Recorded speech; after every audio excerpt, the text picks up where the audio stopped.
허환구의 라디오 오늘. 여러분 안녕하십니까, 허환구입니다. 많은 양은 아니었지만 어제 내린 비가 산불 진화에는 큰 도움이 됐습니다. 오늘 오후 5시에 산림청 공식 브리핑에서 경북 지역 산불 완전 진화라는 반가운 소식이 전해졌죠. 하지만 아직은 완전히 안심할 상황은 아닐 것 같습니다. 강풍이 불면 꺼진 불이 다시 발화할 가능성도 있고요. 또 불씨 비화도 문제가 될 수 있기 때문입니다. 자, 그동안 산불과 사투를 벌인 산불 진화대 소방관, 공무원, 자원봉사자 여러분께 진심으로 감사의 말씀드립니다. 그리고 고인이 되신 희생자들의 명복과 또 이재민 여러분에게도 위로의 말씀을 함께 드립니다. 안동문화 방송 라디오 오늘 광고 듣고 시작합니다. 말이 돼? 원리금 보장에 만기 보유식 가상금리, 복리이자, 분리과세까지. 이게 말이? 됩니다. 그것도 5년 만에 됩니다. 개인 투자용 국채 5년물 출시. 연간 구매 한도 2억까지. 미래에셋증권에서 매월 자동 청약하세요. 원금 손실 유의, 투자 전 상품 설명서 및 여건 필독. 네, 3월 28일 금요일 라디오 오늘입니다. 1부 최진봉의 시사 포커스 함께하고요. 2부 이슈 오늘에서는 기후위기와 산불에 대해서 안동환경운동연합 김수동 의장을 연결해 보겠습니다. 이어서 천용길의 정치 TMI 함께 하시겠습니다. 라디오 오늘 많은 애청 바랍니다.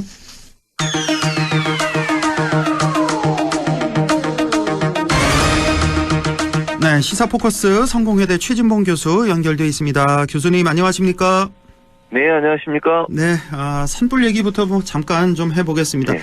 교수님은 이제 서울에서 뉴스를 통해서만 보셔서 그렇죠. 아마 실감을 조금 덜 하셨을 것 같은데, 저는 살면서 이렇게 산불이 무섭다는 걸 정말 체감을 했습니다. 자, 네. 그런데 아주 반가운 소식, 오늘 5시에 경북 지역의 산불 완전 100% 진화됐다는 그런 소식이 네. 들어왔습니다. 자, 이번 산불이 피해가 너무 커서요. 일단은 네. 사망자가 많이 나왔습니다. 경북 지역에서만 그렇죠. 24명, 전국적으로 네. 28명이나 사망자가 나왔고, 약 4만 8천 헥타르 피해, 축구장으로 보면 한 7만 개 가까운 그정 어마어마한 네. 역대 최대 규모입니다. 역대 최악의 산불. 그렇죠. 자, 그리고 또 미세먼지가 대단해서요. 네. 우리가 보통 왜 미세먼지 한 100, 수치가 100 정도만 넘어도 이제 나쁨 수준인데, 그렇죠. 이번에 이제 제가 실시간으로 이거 체크를 다 해봤거든요. 네. 1100이 넘어간 적이 지난 화요일에 있을 정도로 정말 네. 어마어마한 그런 피해였습니다. 교수님, 이번 산불 어떻게 좀 느끼셨는지 간단히 좀 저는 하겠습니다. 일단 피해 지역이 너무 넓고 네. 사망자가 이렇게 많이 나오고 이재민들도 많이 생겼잖아요. 지금 집이 전소되고 뭐 가게도 그렇고 이런 모습을 보면서 너무 안타까웠죠, 사실은. 저는 뭐 수도권에 있으니까 실제 그걸 눈으로 볼 수는 없지만 화면으로 보여지는 것보다 너무 끔찍하더라고요. 끔찍했어요. 그 집들이 타고 막 그 주요 문화재들도 막 소실이 되고 이런 맞습니다. 모습을 보면서 예. 너무 가슴이 아팠어요, 사실은. 그리고 안동 MBC 특히 제가 이렇게 매주 전화 연결하는데 안동에서 그런 일을 벌였다니까 더 가슴이 아팠고, 이렇게 이제 어쨌든 저랑 또 청취자분도 그렇고 제작진도 그렇고 거기 살고 계신 분들이잖아요. 예. 그래서 그분들은 괜찮을까 너무 좀 마음도 아팠고. 근데 이제 이게 사실은 좀 전국이 안정된 상태였으면 조금 더 이런 피해를 줄일 물론 뭐 기후와 바람 영향이 분명히 있었던 건 사실이지만 예.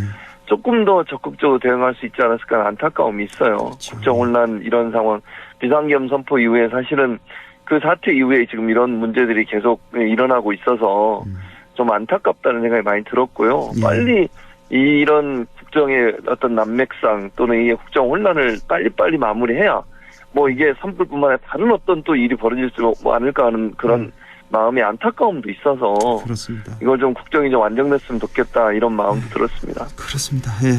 저도 하룻밤을 이제 대피해서 다른 장소에서 잤는데, 예. 대피하는 사람의 마음이 이렇게나 좀 불안하고 공포스럽기도 했거든요. 그런데 그렇죠. 정말 집을 완전히 잃어버린 분들이 상당히 많습니다. 집이 화당 다 타버린 그런 분들 상당히 많아서, 게다가 또 희생자들 또 유족들 마음이 어떠실지 정말 위로의 말씀을 드립니다.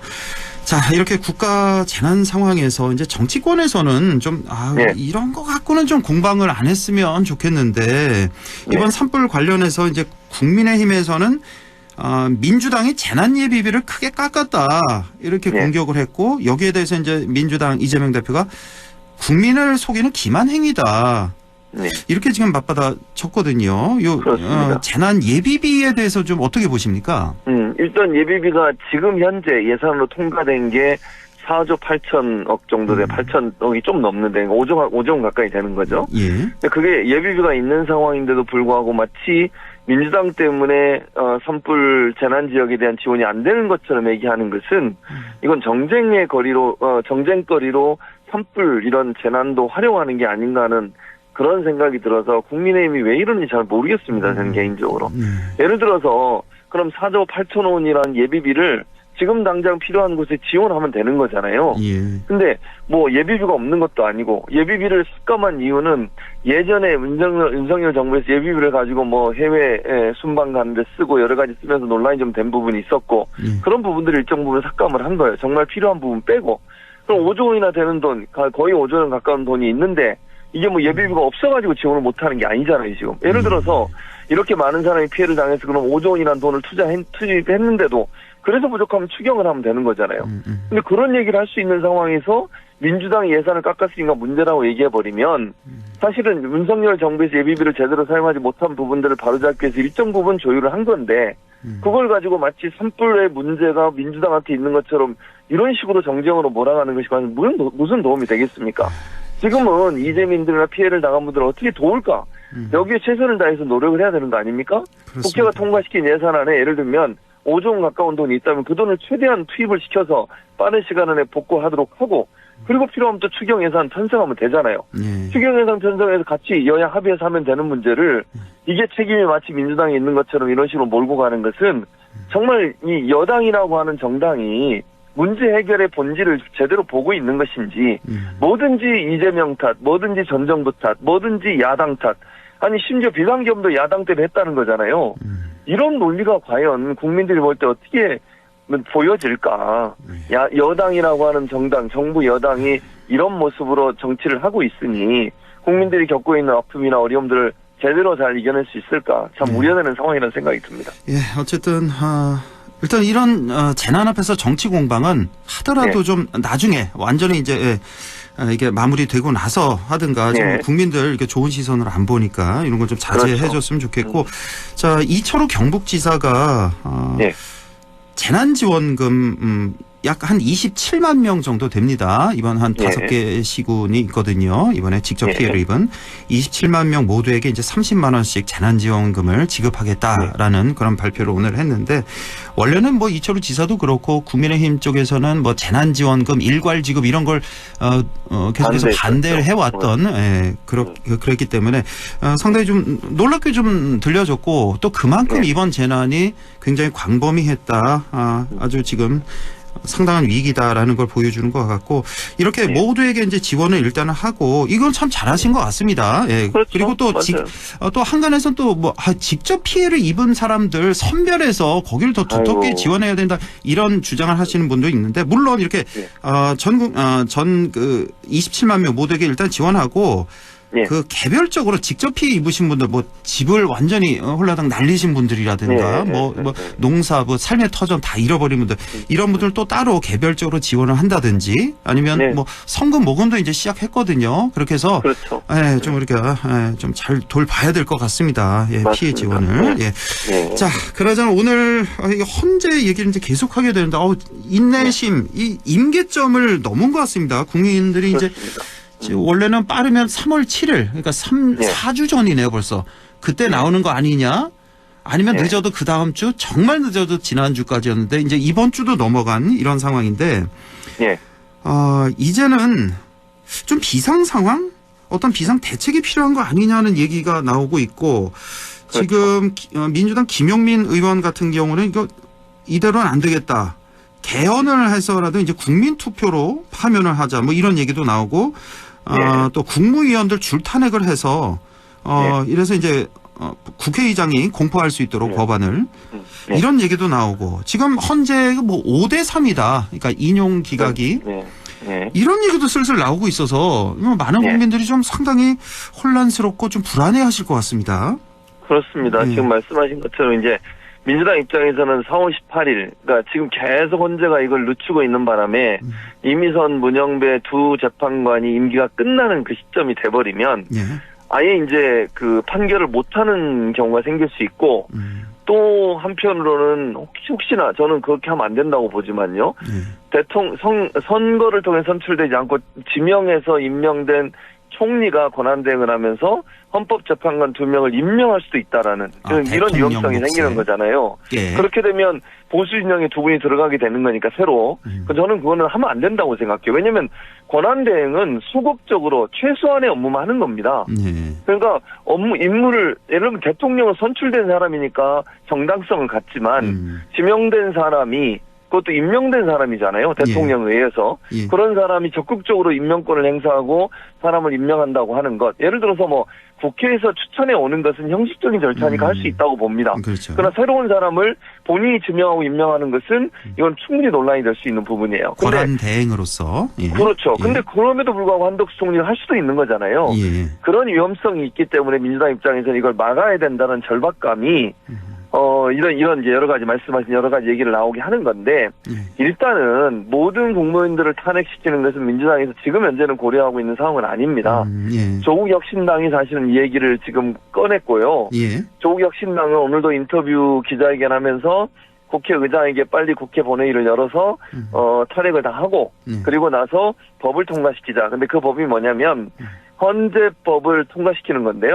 헌재가 임기가 끝난 재판관이라 하더라도 예. 다음 사람이 임명되기 전까지는 임무를 계속한다. 이게 최장 요렇게 6개월까지인가요? 이게 그렇죠? 그렇죠. 6개월까지예요. 예. 그러니까 그걸 6개월까지 할 수 있다라고 법을 바꾸자는 거예요. 근데 법을 바꿔서 공표되는 시간을 계산해 보면 15일 정도가 필요하거든요. 예. 그러니까 통과되고 마지막 마지노선은 4월 18일 예. 공표가 돼야만 그때부터 적용이 되는 거거든요. 그러면은 역산해보자면 한 4월 3일, 2일? 네, 2일, 3일 그렇게 해야 그때는 예, 통과가 돼야 되겠네요. 통과를 시켜야 돼요. 근데 조국 혁신당 오늘이 마지노선이라고 얘기를 하더라고요. 왜냐하면 이게 마지노선 해서 넘겨가지고 예. 이제 거부권 행사를 못하게 해야 되잖아요. 예. 그러려면 모든 국무위원들을 다 탄핵을 시켜야 돼요. 근데 이게 물론 조국 혁신당은 그렇게 주장을 하지만 예. 민주당은 이걸 고려하고 있는 상황이 아니에요. 그러니까 모든 국무위원들을 탄핵시키면 행정부의 업무는 마비가 되는 거잖아요. 그렇죠. 예. 물론 뭐 차관 대행 체제가 가긴 하지만 이게 국민들이 어떻게 볼 건가 이런 부분도 고민을 해봐야 돼요. 예. 그래서 뭐 조국 혁신당은 그렇게 지금 계속 주장은 하지만 민주당이 이걸 받을 가능성은 저는 거의 없다고 생각합니다.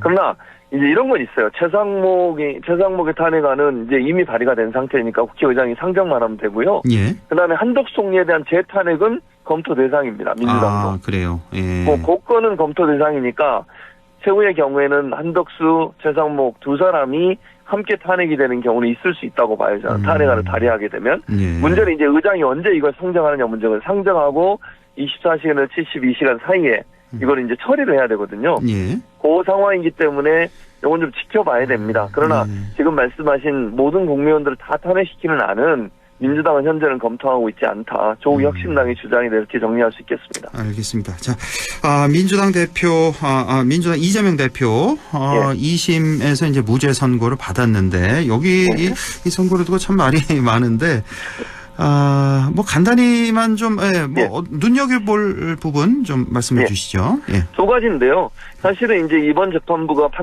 무죄 판단을 내린 것은 기본적으로 사진이 조작됐다는 거 아닙니까? 뭐 국민의힘에서는 그걸 뭐 확대했다고 얘기를 하시던데요. 예. 이렇게 생각하면 돼요. 이게 SNS에 박수영 의원이 올리면서 문제가 됐고요. 그거 올리면서 같이 달았던 글도 봐야 돼요. 그 글에 보면 여기 이렇게 사진이 찍혔는데 골프를 안 쳤다고 주장하는 것이 문제다. 이렇게 올린 거거든요. 예. 그러니까 그 사진과 골프 친 거를 연계를 시킨 거예요. 예. 근데 4명이서 찍은 사진인 것처럼 조작을 했다고 재판부가 판단한 이유는 11명이 찍은 사진이에요. 원본은. 예. 그 11명이 찍은 사진을 4명으로 줄여서 4명이 마치 사진을 찍은 것처럼 조작이 됐다는 거고 이재명 대표가 그렇게 방송에서 얘기를 했습니다. 그걸 인정한 거잖아요. 예. 근데 지금 국민의힘에서는 그걸 확대했다고 얘기를 해요. 자, 확대를 하려면요. 예를 들어서 뭐 권성동 의원이나 이런 총무나 이런 사람 그런 얘기 하더라고. 원내대표나. 아니 자기 얼굴을 확대해서 쓸 수 있지 않냐. 그거는 만약에 본인이 받아놨는데 본인의 얼굴만 필요하면 확대해서 쓸 수 있죠. 근데요. 이거는 어떤 사안에 대해서 문제점을 지적할 때는 내용을 줄이거나 확대하면 안 됩니다. 왜냐하면 사실관계가 명확해져야 돼요. 확대라고 하는 것은요.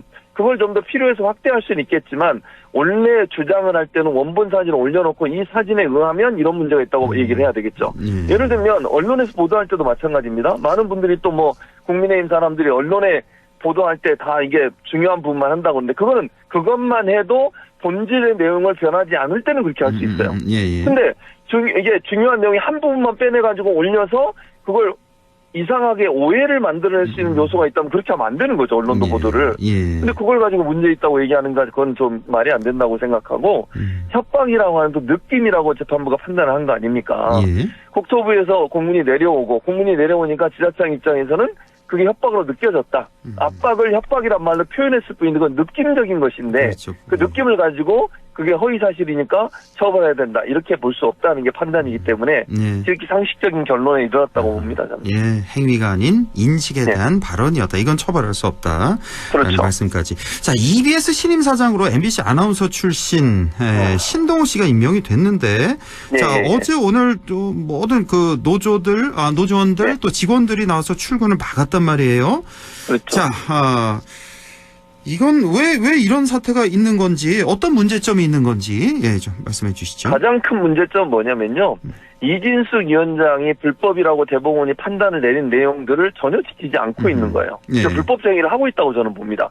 이유는 뭐냐면 박문진 이사들을 이진숙 위원장이 취임하는 날 김태규 부위원장 둘이서 처리를 했습니다. 새로운 이사들을 임명을 했죠. 그게 법원에 현직 이사들이, 박문진의 현직 이사들이 이거 가처분 신청을 내서 1심에서도 이게 잘못됐다고 판단이 나왔고요. 2심에서도 그렇게 나왔고요. 최근에 대법원에까지 가서 방통위원 두 사람이 결정한 문제는 위법적 요소가 있기 때문에 이건 불법이다라고 판단이 나왔습니다. 그 가처분에 대한 대법원의 판결까지 다 나온 거예요. 대법원까지 판결이 다 나온 거예요. 근데 이인 의결은 위법이다. 이게 확정이 된 거죠. 그렇죠. 그럼 하면 안 되잖아요. 안 되죠. 근데 지금 두 사람이 또 한 거예요. 아니 이게 무슨 법을 알기를 대법원의 판단을 완전히 무시한 행동입니다. 이진숙 위원장 이런 행동은. 둘이서 하면 안 된다고 중요한 결정을 하면 안 된다고 분명히 얘기했음에도 불구하고 대법원의 판단이 있었음에도 불구하고 또 둘이서 신동호라는 사람을 임명을 해버렸어요. 이게 첫 번째 문제고요. 두 번째 문제는 신동호와 이진숙 이 두 사람은 MBC에서 예전에 같이 근무했던 분들이에요. 그렇습니다. 이해관계 충돌입니다. 친한 사이로 알려지고 있고 두 사람 다 예비 후보로 출마도 했었어요. 국민의힘 후보로. 그런 상황이라고 하면 이거는 이해관계 충돌이 일어나는 지점 아니겠어요? 그러면 본인은 결정하는 과정에 들어가면 안 되는 거예요. 예전에 직장 동료거나 직장의 뭐 선후배 관계라고 하면 관계가 있기 때문에 재척 사유가 되는 겁니다. 그렇죠. 모든 결정 사항에 있어서. 이게 친한 사이일 뿐만 아니라 이진숙 위원장이 개인 SNS에 사랑하는 후배 신동호라고 표현할 정도로. 맞아요. 근데 본인이 들어가서 결정을 했어요. 그거는 재척사유에 포함되는 겁니다. 그러니까 일단 두 명이서 결정하는 것 자체가 불법이고요. 대법원의 판단에 따르면. 두 번째는 이해관계 충돌이 있음에도 불구하고 사랑하는 후배를 임명을 해가지고 이배 사장으로 보낸 것은 그 자체가 잘못된 행동인 거죠. 알겠습니다. 자, 마지막으로 한 1분 정도만요. 그 심우정 총장, 심우정 검찰총장의 딸 특혜 채용 의혹이 나왔네요. 그러니까 조국 전 대표가 또 생각이 나거든요. 상당히 좀 유사합니다. 그러니까 심우정 총장의 딸이 이제 국립외교원에서 자격이 안 되는데 거기서 한 8개월 정도 근무를 했고 또 외교부에도 또 부정 채용 의혹이 지금 있어요.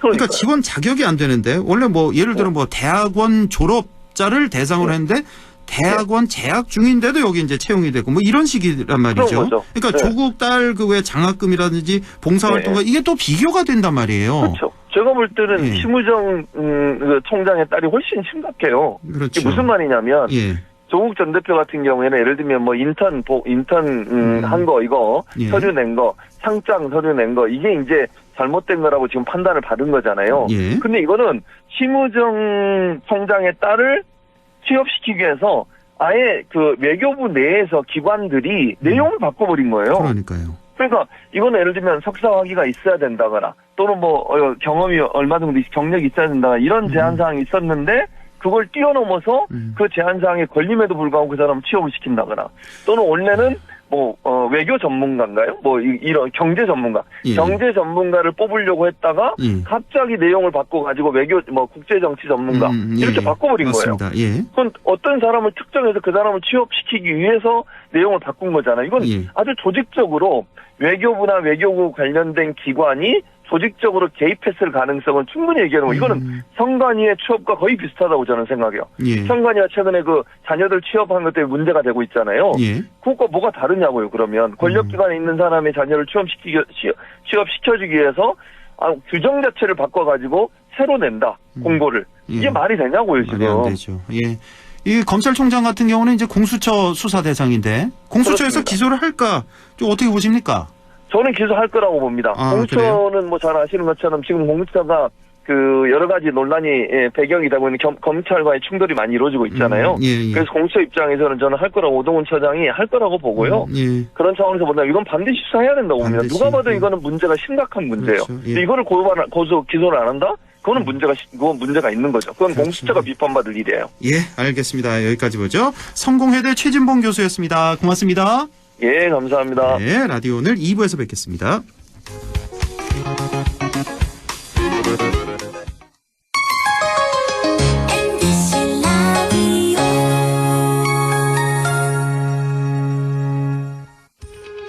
오늘도 안전하게 음주운전 예방수칙 알려드립니다.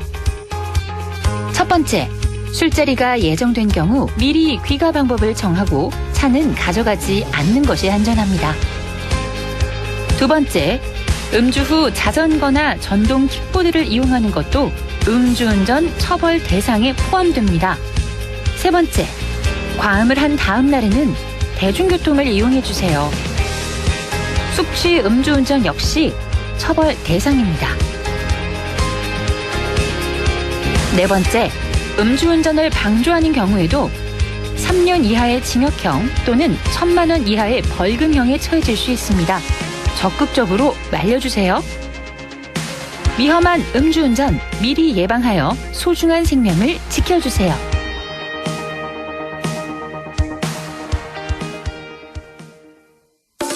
나는 가족 부자입니다. 얼마나 부자냐면요. 우리 집에 와서 나를 챙겨주는 돌보미 이모도 있고요. 아빠가 육아휴직할 때 회사를 지켜주는 삼촌들도 있어요. 때마다 예방주사 놔주는 간호사 오빠. 첫 만남 이용권으로 내 동생도 챙겨주는 공무원 언니까지. 우리 가족 진짜 많죠? 여러분도 올해는 꼭 가족 부자 되세요. 다 같이 키우고 다 같이 행복하게. 공익광고협의회.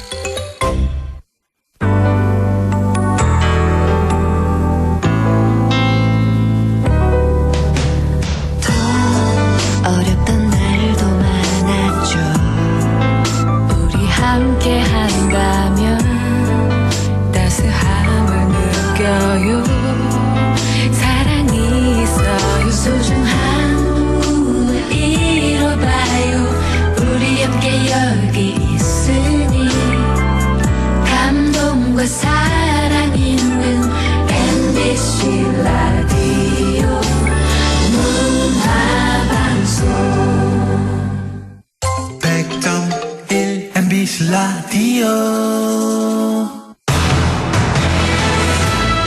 네, 6시 29분 7초 지나고 있네요. 이슈 오늘 시작합니다. 의성에서 시작한 산불이 안동을 지나 청송, 영양, 영덕까지 거세게 번지면서 많은 피해를 남겼죠. 역대 최악의 산불. 이번 산불 관련 얘기 좀 나눠보도록 하겠습니다. 기후위기 얘기까지 함께 나눠보죠. 안동 환경운동연합의 김수동 의장 연결되어 있습니다. 의장님 안녕하십니까? 예.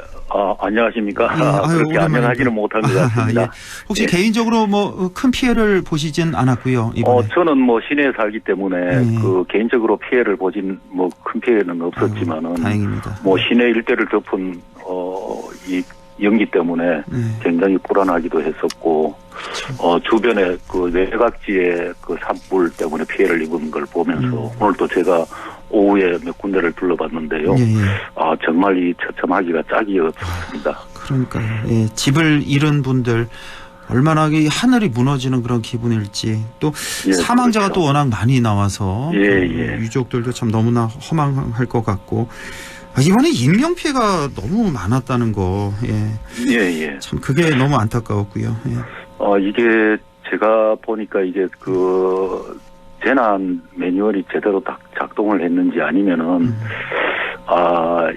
이게 그 컨트롤 타워가 또 제대로 작동했는지 거기에 대한 의문이 좀 들기도 하더라고요. 그렇습니다. 왜 그러냐면은 안동 시내 전역의 대피 그 문자가 쉴 새 없이 이렇게 왔어요. 예, 그렇습니다. 그래서 사람들이 굉장히 혼란스럽고 사실은 시내에는 연기가 이렇게 가득 찼을 뿐인데 대피를 안 해도 되는데 혼란이 왔었고 정작 그 대피를 해야 되면은 어디로 대피를 하는 것이 안전할 것인지 또 어떤 경로를 통해야 될 것인지 이러한 것들이 전혀 없이 어쩌면은 무작위적으로 공포 분위기를 조성을 해서 실제 그 대피를 하다가 사고로 돌아가신 분들도 있잖아요.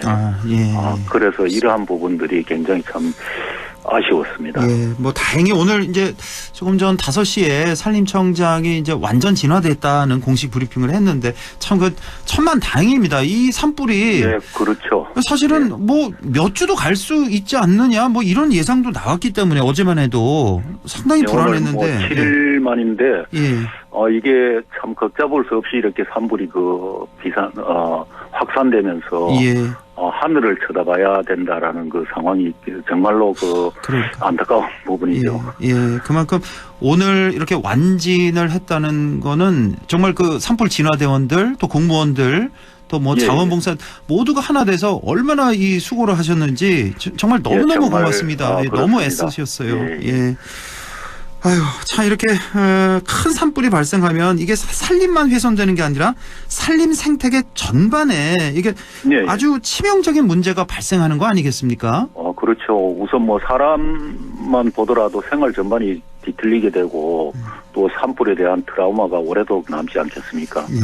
그리고 야생 동물들은 뭐 불에 타거나 서식지가 파괴되고 또 미세하지만은 생태계가 균형을 잃게 됩니다. 그래서 이러한 것들이 결국은 우리 주변에 환경이 조금씩 이렇게 균형을 잃게 되는 그런 영향이 올 수가 있죠. 그러니까요.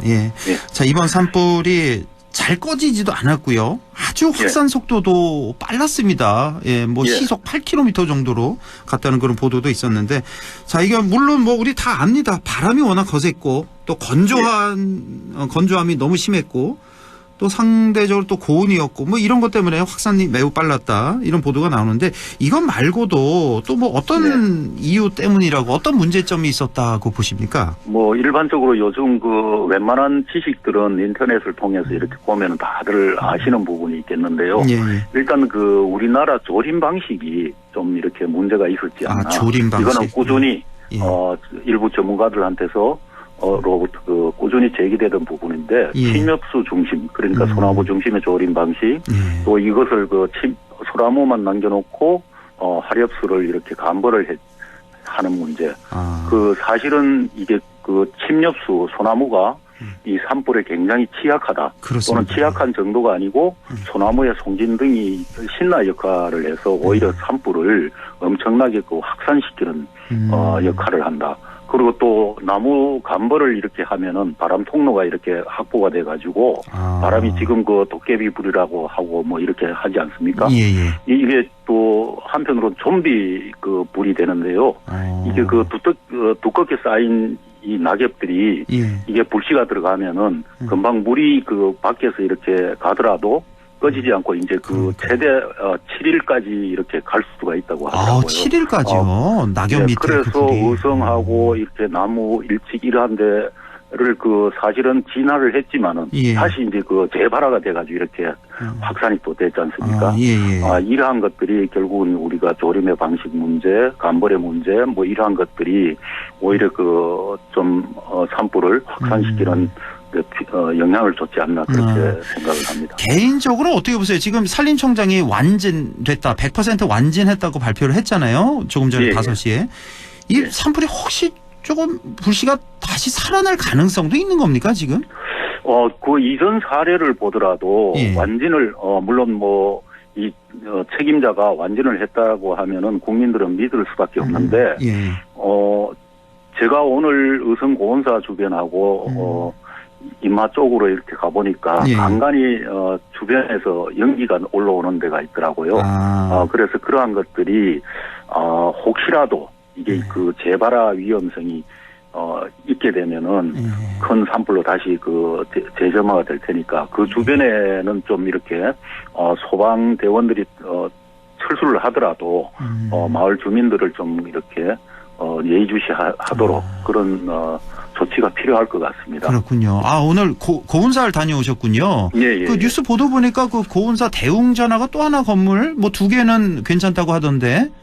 건물 그 나머지는 다 타고요. 전부 다 우하루 그리고 종무소 이러한 건물들이 다 소실이 됐고 그 입구에 보면은 최치원 이 기념관 이것도 완전히 소실이 됐습니다. 그 2개 건물은 뭐 괜찮은 건가요? 대웅전하고 또 하나 이렇게. 지금 뭐 그쪽은 괜찮은 걸로 보여지고 있습니다. 다행스럽습니다. 거기는 어떻게 그 2 건물만 어떻게 지금 살아남았는지 혹시 얘기 들으신 게 있습니까? 제가 그런 부분은 잘 모르겠고요. 아마 그게 거리가 조금 있었는데 산골짜기다 보니까 이 바람이 양쪽에서 이렇게 산골짜기 안으로 밀려들면서 한쪽이 좀 이렇게 방어가 됐지 않나 그렇게 생각을 합니다. 참 천만 다행입니다. 그래도. 자, 요즘 왜 기후 위기 얘기 많이 하잖아요. 뭐 지구 온난화 얘기. 이런 것과 산불이 어떤 관련이 있을까요? 뭐 이거 다들 아시지 않습니까? 이 고온 현상이라든지 강수량 감소, 그리고 강풍이 불고, 그리고 또 인간 활동 이러한 것들이 그 기후 위기, 지구 온난화가 이렇게 되면서 인간의 활동들이 결국은 산불을 발생을 시키는데 이게 지구가 뜨겁게 의성 산불이 시작될 때 그때 낮 최고 기온이 한 26도가 됐습니다. 그러니까요. 그러니까 겨울 내에 이렇게 나무들이 굉장히 고온 건조하고 있다가 또 기온도 급격히 올라가고 그랬을 때 불이 붙었을 때는 이게 뭐 걷잡을 수 없이 이렇게 되는 것이고 그리고 지금 다른 나라 외국의 사례를 보더라도 2019년에 호주 산불이라든지 미국 캘리포니아 산불, 캐나다 산불, 그리고 포르투갈, 스페인 이러한 등지에서 우리나라도 마찬가지지 않습니까? 울진 산불, 삼척 산불, 안동 산불도 있었고 이러한 것들이 점점 빈도가 잦아지고 그리고 또 한번 불이 나게 되면 대형으로 이렇게 하는데 그게 결국은 지구 온난화하고 아주 밀접한 관련이 있다. 이거는 뭐 학자들 이야기입니다. 참 이게 지금 3월이었는데 지난주 이제 일주일 전만 해도 그때 제가 기억을 합니다. 그때 왜 기상 그 예보할 때 보니까 아니 3월인데도 제주도인가요? 제 기억에 제주도 어디 30도가 넘었다. 그러니까 그 정도입니다. 3월에도 이제 30도 기온을 보게 되니까 이제 앞으로 이 산불이 더 많이 날 것 같아요. 아주 대형 산불도 날 가능성이 점점 높아지고 있고 말씀하신 대로 이제 기후 위기 때문에 그렇다면 이제 근본적인 대책이 필요할 것 같은데요. 근본적인 대책 뭐 어디부터 손을 써야 될까요? 글쎄요, 그 근본적인 대책이 저는 그 산불 한 가지로만 이 기후 재난이 나타나는 것이 아니고 당장 눈에 보이는 산불 그리고 또는 그 홍수, 가뭄, 폭염 뭐 이러한 것들이 기후 재난이 다양하게 나올 텐데 그렇습니다. 여기에 대한 기후 재난에 대한 대책이 지금까지 가지고 있던 매뉴얼을 다시 원천적으로 재검토하는 그런 그 매뉴얼이 필요해 보이고 여기에 따라서 훈련도 필요해 보이고 그리고 우리가 적응해 나갈 수 있는 대응할 수 있는 전에 우리가 그 민방위 훈련 하듯이 산불이 났을 때 어떻게 한다, 홍수가 났을 때 어떻게 한다, 이러한 것들이 우리가 훈련이 돼야 되지 않을까 그렇게 생각을 합니다. 그리고 이게 그 산불이라든지 홍수라든지 폭염 이러한 것들이 앞으로 점점 더 많이 더 대형화 이렇게 될 텐데 사람들이 여기에 대응하지 못한다라면은 우리가 과연 지속 가능한 삶을 살아갈 수가 있겠느냐 그런 생각이 드는 거죠. 예, 전반적인 재난 대응 훈련 평상시에 좀 할 필요가 있겠다. 그러니까 또 한 가지 산불로 본다라면은 숲 관리 체계를 일단 근본적으로 변화를 시켜야 될 것 같습니다. 아까 그 조림 방식. 그리고 조림도 전에 우리가 실험으로도 이렇게 관찰로도 보여졌는데 인공조림만을 주장할 것이 아니라 자연조림을 할 수 있도록 그렇게 해야 그 기후 생태에 맞는 식생이 그 자연적으로 이렇게 들어설 수 있고 그리고 인공조림을 하다 보면은 주민들의 요구에 가지고 소나무만으로 이렇게 숲을 만들면은 또 다른 이런 대형 산불로 이렇게 확산될 수 있는 그런 여지를 남기는 거죠. 알겠습니다. 예. 뭐 소 잃고 외양간 고친다는 속담도 있습니다만 우리 소를 너무 많이 잃어버려서요. 외양간이라도 정말 확실하게 잘 고쳐놔야 될 것 같습니다. 저는 그 소 잃고 외양간을 안 고치는 게 더 문제라고 생각을 합니다. 맞습니다. 예. 아이고 오늘 이렇게 귀한 시간 내주셔서 고맙습니다. 지금까지 안동 환경운동연합의 김수동 의장이었습니다. 의장님 고맙습니다. 예, 감사합니다. 예.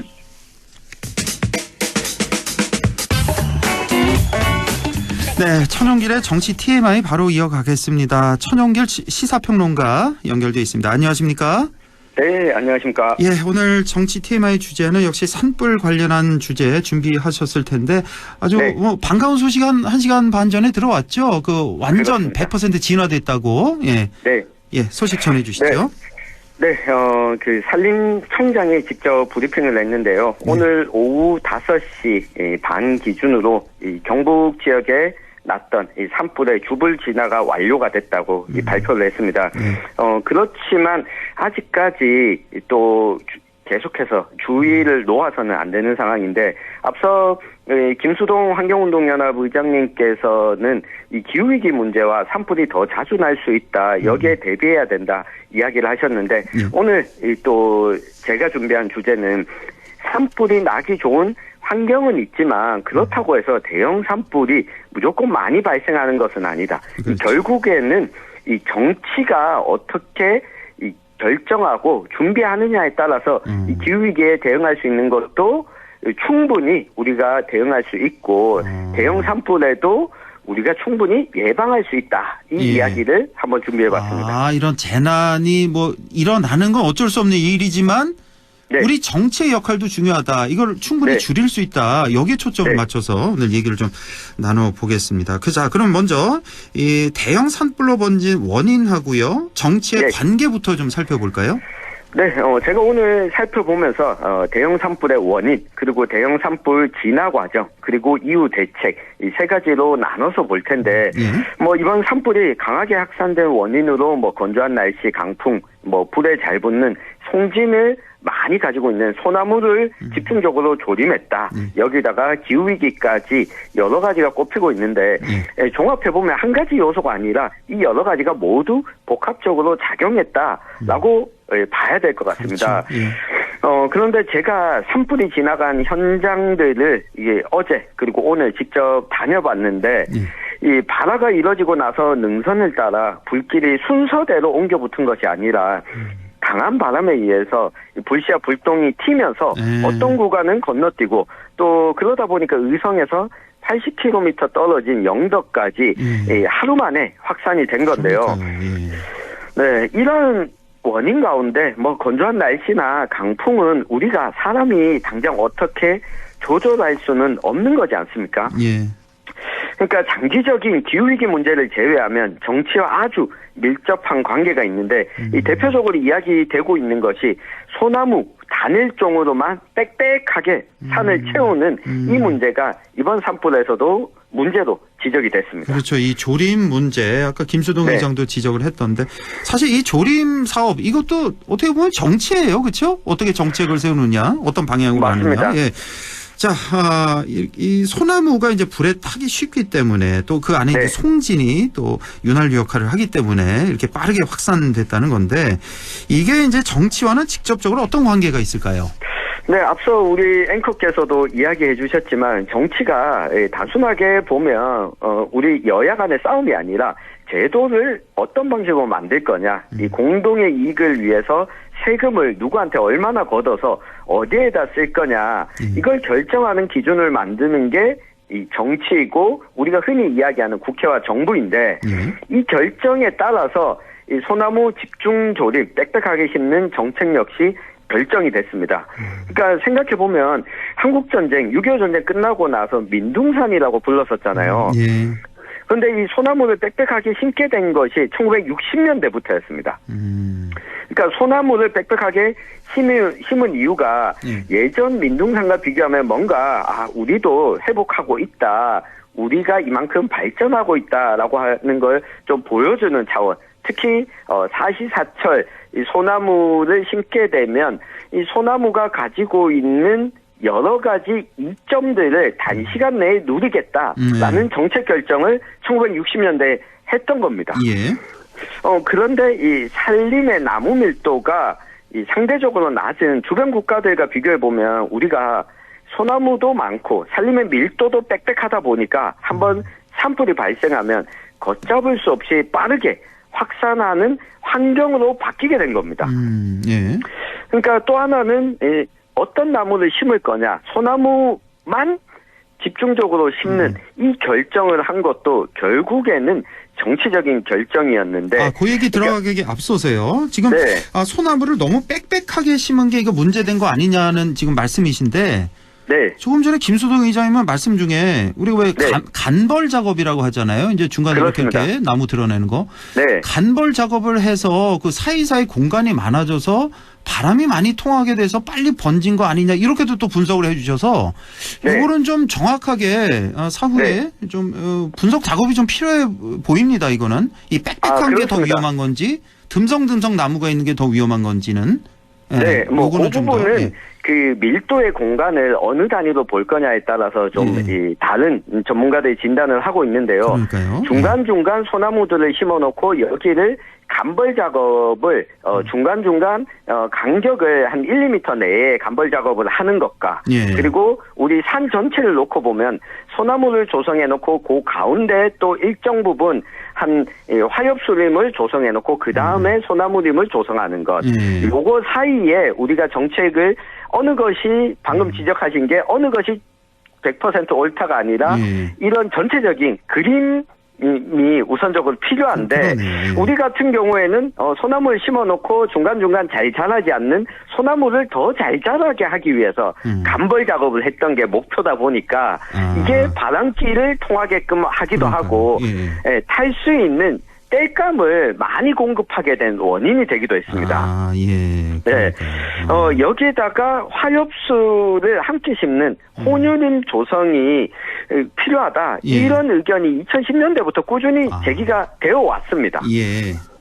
그런데 국유지와 사유지가 있는데 국유지의 경우에는 최근 들어서 최근 5년 동안은 호남림, 혼유림 조성을 하기 시작했는데 이 사유지 같은 경우에는 아무래도 이 생산성이 높은 소나무 중심으로 계속 이 조림을 해왔던 겁니다.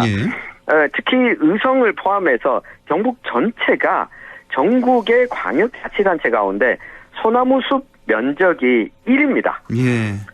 그러다 보니 이 소나무를 당장 다른 나무로 바꾸는 것이 현실적으로 좀 불가능하다면 한꺼번에 탈 수 있는 나무들을 좀 줄이는 것으로 정치가 관점을 전환할 필요가 있다는 겁니다. 그렇군요. 자, 이 산불 진화 관련해서 이제 매번 예산 부족 얘기가 이제 지적이 되는데, 자, 이번에 어떻게 보십니까? 예산 얘기는? 네, 벌써 이 문제도 뭐 여야 간에 공방을 또 주고받고 있는데, 일단 뭐 두 가지 문제가 있습니다. 하나는 산림청의 이 산불 진화 인력을 보면 가장 많은 인원이 공중진화대와 산불재난 특수진화대, 그리고 이 산불재난 특수진화대의 전체 인력을 보면 산림청에 소속된 인원은 500명이 채 되지 않습니다. 네. 대부분 지방자치단체에 9,600여 명이 소속돼 있는데 지자체에서 채용한 이들은 대부분 계약직이나 기간제다 보니까 60세 이상의 고령층이 많습니다. 이게 지금 산불 진화 인력, 그러니까 산림청 소속이 있고 지자체 소속이 있는 거군요. 그렇습니다. 대부분 다 이제 지자체 소속이 많다 보니까 다 네. 이제 이쪽은 계약직이나 기간제가 대부분이다.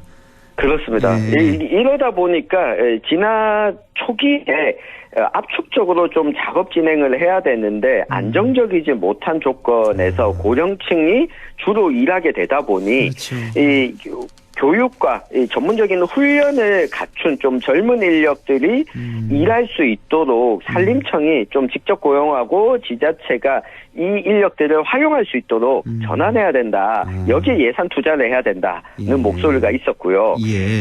또 하나가 장비와 시설 문제입니다. 이번에도 그 헬기로 작업하던 중에 안타까운 사고가 있지 않았습니까? 근데 이 헬기가 아무래도 바람이 많이 불게 되면 위험하고 야간에는 작업하기가 어려운 조건을 가진 장비입니다. 회전을 할 수밖에 없기 때문인데 그래서 회전하지 않는 날개가 고정된 이 비행기를 우리가 흔히 비행기라고 부르는 이 고정 비행 장치를 통한 산불 진화에 좀 도입해야 된다. 이 목소리가 있었는데 실제로 2013년에 경상남도에 도입이 됐다가 당시 홍준표 경남도지사가 예산에 대비해서 효과가 없다면서 실제 운영이 되지 못하고 다른 지자체에도 이 부분에 대해서는 도입 진행이 안 되어 왔습니다. 아, 그래요? 네. 여기에다가 이 울진 산불 아마 기억들 하실 겁니다. 울진 산불 이후에 일시적으로 물을 적셔줄 수 있는 대형 스프링클러를 도입하자라고 하는 이 정책 방향이 잡히고 몇 군데 설치를 했는데 안동에도 국학진흥원 인근에 설치가 되어 있거든요. 아, 그래요? 이 대형 스프링클러가 있어요? 그렇습니다. 이걸 뭐 수막타워라고 해서 1시간 동안 물을 계속해서 뿌려줄 수 있고 약 이 반경 500m 정도의 이런 수막을 설치할 수 있는, 그러니까 산불이 붙다가 중간에 끊어지도록 하는 효과를 보는. 그런데 이걸 설치하려면 약 1억 정도 예산이 필요한데 울진 산불 이후에 설치된 곳들이 울진 백두대간 수목원을 포함해서 4군데 설치하는 정도 예산에 그쳤습니다. 아, 봉화 백두대간 수목원이요. 그렇습니다. 아, 이게 이제 수관 수막 타워라는 건데 이제 대형 스프링클러인데 뭐 백두대간 수목원이라든지 뭐 주요 시설들 국학진흥원에도 있다면서요. 이런데 그렇습니다. 이제 주요 지점에는 또 설치를 했군요. 네. 그런데 이번 산불을 보면 이렇게 그동안 산불이 자주 나던 곳, 대비하던 곳들이 아니다 보니까 설치되어 있지 않은 곳으로 산불이 전개가 됐습니다. 그렇다면 우리가 예상해 볼 수 있는 것은 언제 어디서든 산이 능선이 이어진 곳은 대형 산불로 번질 수 있다. 때문에 이와 관련한 대비하는데 예산을 쓰는 것이 아깝지 않다라고 하는 인식 전환이 분명히 국회나 정부의 예산 편성 과정에서도 꼭 필요하다는 이야기입니다. 한 1분 정도 남았는데요. 뭐 오늘 말씀 좀 정리를 좀 해주시죠. 네, 이번 산불이 완전히 꺼질 때까지 우리가 좀 정치적으로 신경 써야 될 부분을 이야기 드리고 싶습니다. 하나는 이번 산불을 보면서 서로 다른 의견을 가진 분들이 뭔가 이 음모론을 제기하는 분들이 있었습니다. 이럴 때일수록 우리 산불로 인해 피해를 겪은 우리 주민들이 마음이 얼마나 더 무너지겠습니까? 정치적 음모론에 빠지지 말자. 그리고 이런 재난 상황에서는 평소 다른 생각을 가지고 있더라도 재난 앞에서는 이 문제에만 좀 집중하자라는 이야기를 드리고 싶고, 이 산불의 기미가 보이면 대피가 우선인데 이번 산불에서 가장 부족한 것이 대피 체계를 마련하는데 공적 자원, 예산을 그동안 적게 써왔다, 민간에 맡겨왔다. 이 부분을 반성하는 계기가 됐으면 좋겠습니다. 알겠습니다. 지금까지 천용길 시사평론가였습니다. 고맙습니다. 감사합니다.